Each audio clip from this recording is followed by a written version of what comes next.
अब समझो सब आसान भाषा में।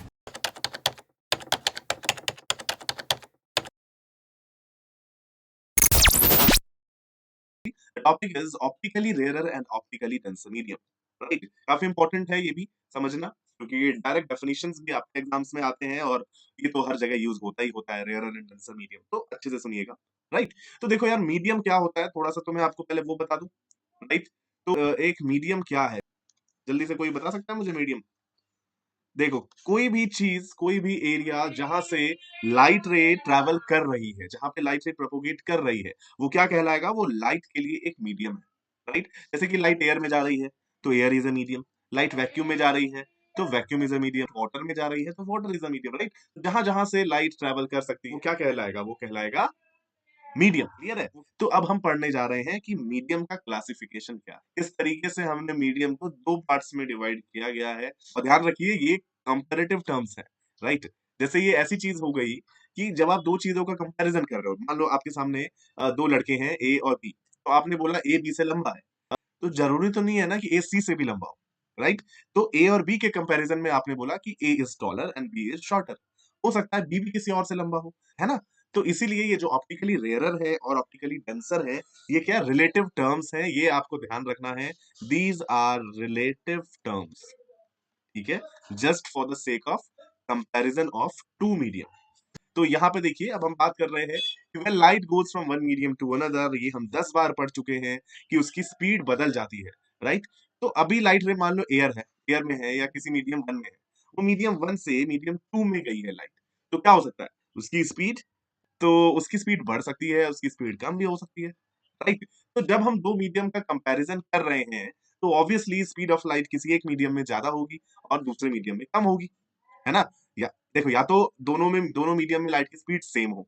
अगर दोनों मीडियम में लाइट की स्पीड सेम है, इसका मतलब दोनों मीडियम ही सेम है।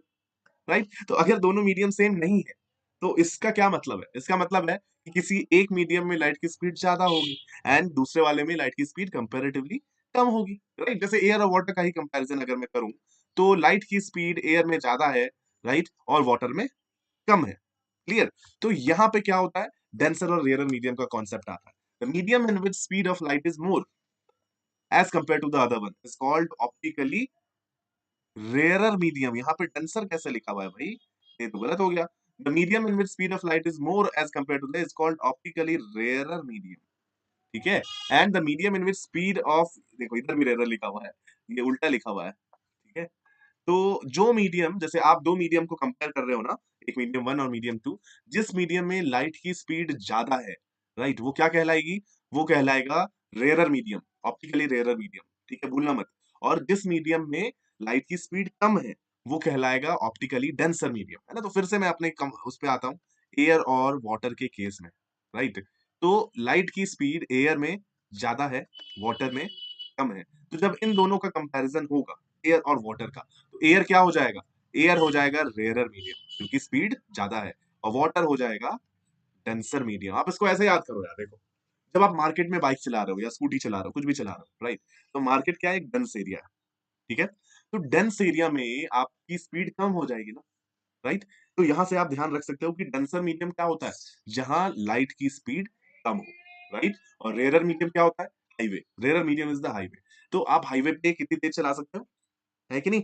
तो इसीलिए rarer medium is that medium in which speed is more and denser medium is that medium in which speed is comparatively less. Clear है? चलिए देखो यार, यहाँ पे अलग अलग सब्सटेंस दिए हुए हैं। एयर में लाइट की स्पीड दी हुई है 300, ये किसमें है? इंटू 10 टू द पावर 6 ऊपर लिखा हुआ है, राइट? तो 300 इंटू 10 टू द पावर 6 है। वाटर में लाइट की स्पीड इतनी दी हुई है, ग्लास में लाइट की स्पीड इतनी दी हुई है, डायमंड में इतनी दी हुई है। तो आप यहाँ पे देखो, अगर मैं वाटर और ग्लास को कंपेयर करूं, तो क्या होगा? If I am comparing water and glass, इन दोनों में बताइए कौन सा डेंसर है, कौन सा रेयरर है? वाटर और ग्लास के बीच में आप क्या देखोगे? दोनों मीडियम्स में लाइट की स्पीड देखोगे। आप देखोगे कि जब मैं वाटर और ग्लास को कंपेयर करूंगा, तो मुझे क्या दिख रहा है कि ग्लास में लाइट की स्पीड कम है। इसका मतलब glass will be denser and water will be rarer, है कि नहीं? अगर मैं इन दोनों का कंपैरिजन कर रहा हूं, लेकिन अगर यही कंपैरिजन मैं करूं किस किस के बीच में, यही कंपैरिजन ऐसा करता हूं मैं ग्लास और डायमंड के बीच में करता हूं। ठीक है, तो when I am comparing glass and diamond, तो अब आप यहाँ पे फिर से एक बार देखिए कंपैरिजन, ग्लास में स्पीड डायमंड के कंपैरिजन में ज्यादा है, राइट? तो when you comparing glass and diamond, उस केस में आपका ग्लास हो जाएगा रेयरर मीडियम, राइट? और आपका डायमंड हो जाएगा डेंसर मीडियम। ठीक है, ये एग्जाम्पल बस मैंने आपको ये समझाने की कोशिश की है इस एग्जाम्पल से कि ये डेंसर और ये रेयरर मीडियम जो है वो रिलेटिव टर्म्स है। जो ग्लास यहाँ पे डेंसर मीडियम था वो ग्लास यहाँ पे रेयरर मीडियम बन गया, क्योंकि यहाँ पे कंपैरिजन दूसरी चीज से हो रहा है। अब देखो क्या होता है जब लाइट किसी डेंसर मीडियम से रेयरर मीडियम में जाती है। Now this is the question, है ना? तो हमने मीडियम को अब समझ चुके हैं हम कि डेंसर मीडियम क्या होता है, रेयरर मीडियम क्या होता है। अब हम बात कर रहे हैं कि जब लाइट जाएगी डेंसर से रेयरर मीडियम में तो उस पे क्या होगा, राइट? तो पहली चीज तो जो आप बोलोगे वो क्या बोलोगे? पहली चीज ये होनी चाहिए कि भाई स्पीड स्पीड स्पीड का क्या होगा, बढ़ेगी कम होगी? तो डेंसर से रेयरर में लाइट जा रही है तो आपकी स्पीड बढ़ेगी ना, डेंसर में कम होती है, रेयर में ज्यादा होती है, राइट? तो when light is going from denser to rare medium, पहला पॉइंट आपका होना चाहिए कि इट्स स्पीड विल इंक्रीज, है ना? तो मान लो यहाँ पे मैं बोलता हूँ कि let's say this is water, right? और मान लो ये एयर है, तो लाइट रे कहाँ से कहाँ जा रही है? लाइट रे डेंसर से रेयर जा रही है, मतलब वाटर से एयर में जा रही है। तो जब लाइट रे वाटर से एयर में जाएगी तो उसकी स्पीड बढ़ जाएगी। उसकी वजह से क्या होगा?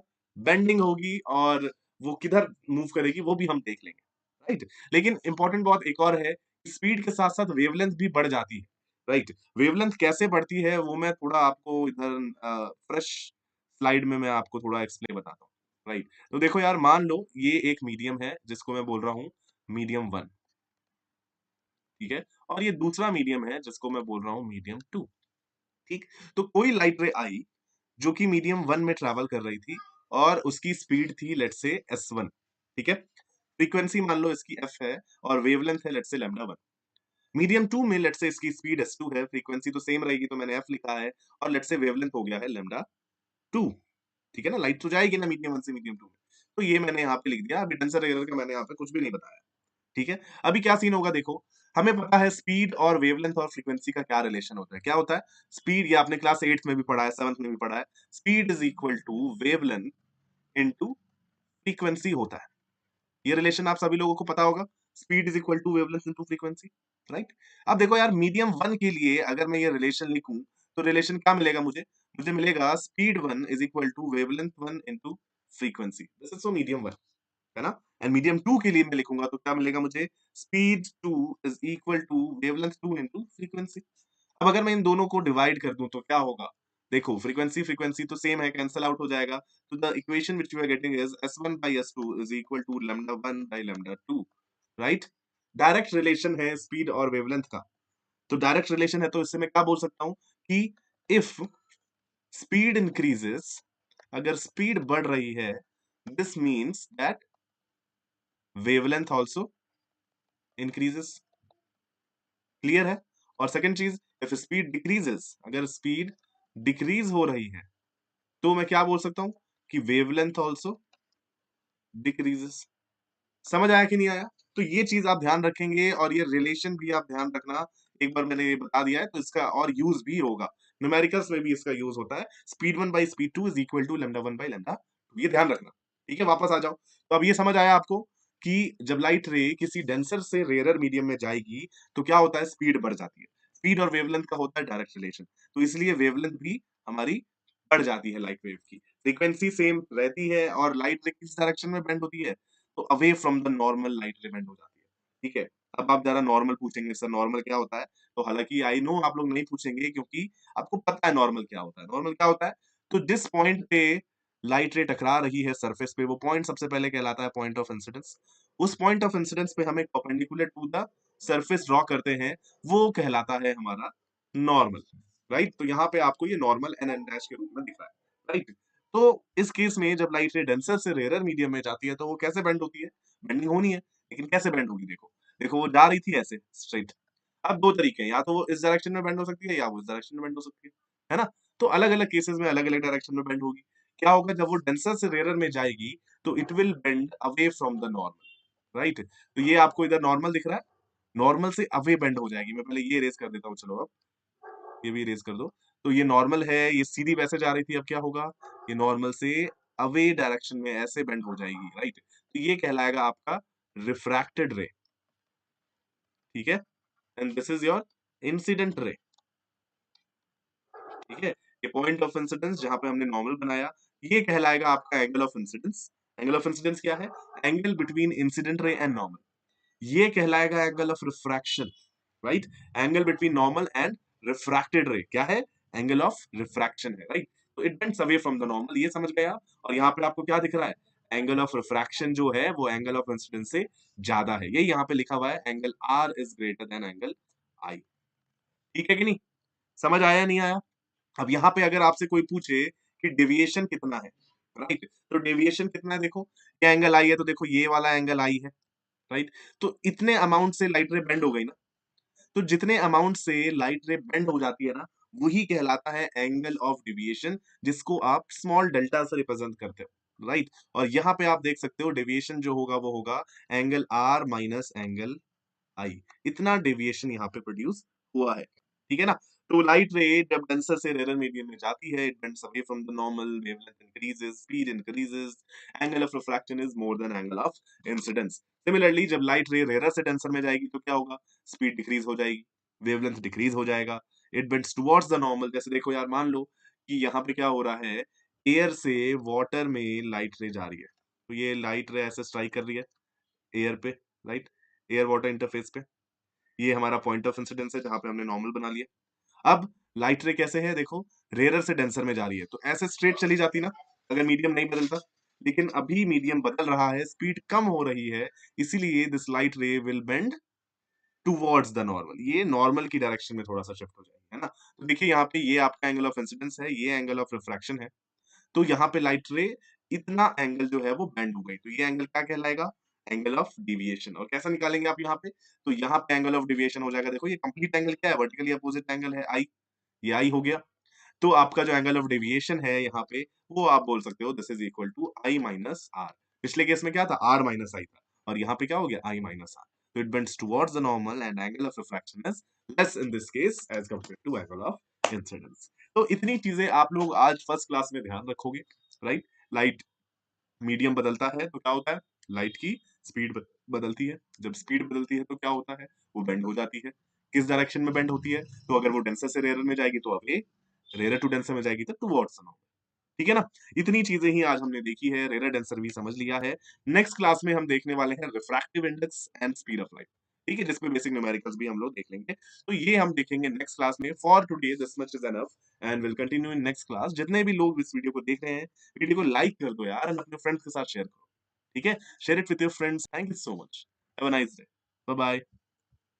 हम तो अपने एंड से भैया देखो अच्छे से पढ़ा रहे हैं, बाकी जिम्मेदारी हमने आपके ऊपर छोड़ दी है कि अच्छे से समझ आ रहा है तो आप जाओ अपने फ्रेंड्स के साथ शेयर करो। उड़ जाए लेके खुशी अपने संग तुझको वहां जन्नत से मुला